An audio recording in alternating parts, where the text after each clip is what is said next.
Prokuroria e Apelit kërkon dënimin e Luiz Ellit. Dosja shkon në gjykatën e lartë, caktohet gjyqtari.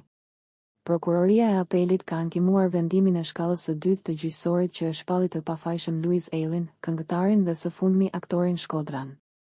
Elli rezulton se nga shkalla e parë ka marrë një vendim me 1 vit burg për veprën penale të falsifikimit të dokumentave.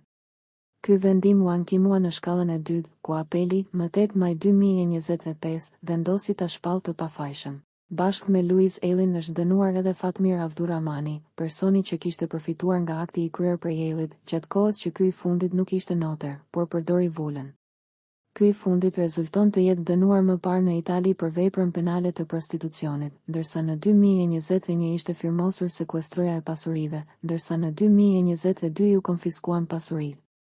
Tashmë dosja në ngarkim të tij ndodhet në gjykatën e lartë, ndërsa relatori i çështjes është caktuar Sokol Binaj.